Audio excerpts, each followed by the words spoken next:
L'hôtel Radisson s'implante au bord des bassins à flot, à Bordeaux. Et l'idée, c'est un complexe. C'est-à-dire que c'est un programme multifonctionnel avec une partie hôtellerie, des chambres, une partie de wellness, balnéo, et une partie liée à un centre de conférence.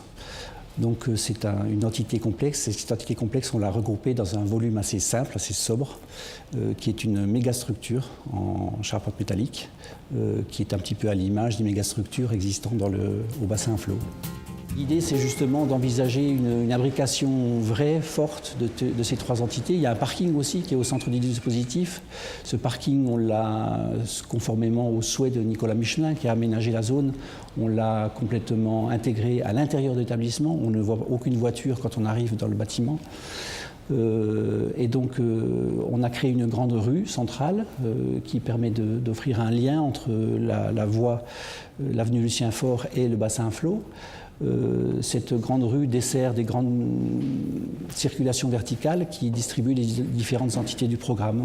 On espère ainsi qu'il y aura une sorte de métissage, de choses mêlées des différents usagers à l'intérieur de cette grande rue centrale, au rez-de-chaussée du bâtiment. Les chambres sont situées en périphérie du dispositif, elles sont mono-orientées sur l'extérieur, elles cachent à l'intérieur et au centre du bâtiment le parking, comme je l'ai dit, sur 3 niveaux. On a des suites qui sont posées sur le toit de cet hôtel, sur le toit du centre de conférence, et donc de manière singulière, au lointain, quand on arrivera sur ce projet, on verra émerger à 27 mètres des volumes qui abritent les chambres qui ont les plus belles vues de l'hôtel. On est orienté sur les 4 points cardinaux.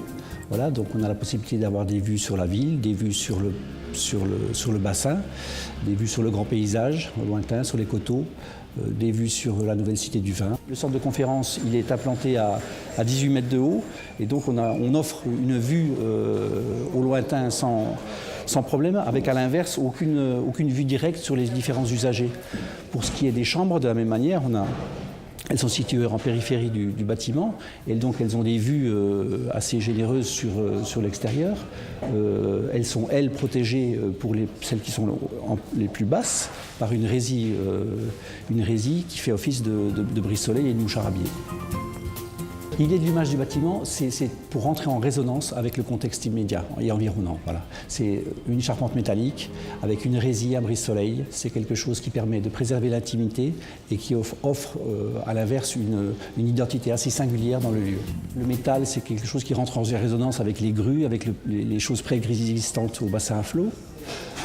Après, la résille, on l'a imaginé en béton, ce mouchard à biais au départ, et puis petit à petit, avec ce qui émerge ça et là, avec les orientations que Nicolas Michelin a données à cette zone, on imagine aujourd'hui une résine, elle aussi métallique, perforée, voire un filet d'inox qui soit lui aussi en résonance avec cet environnement.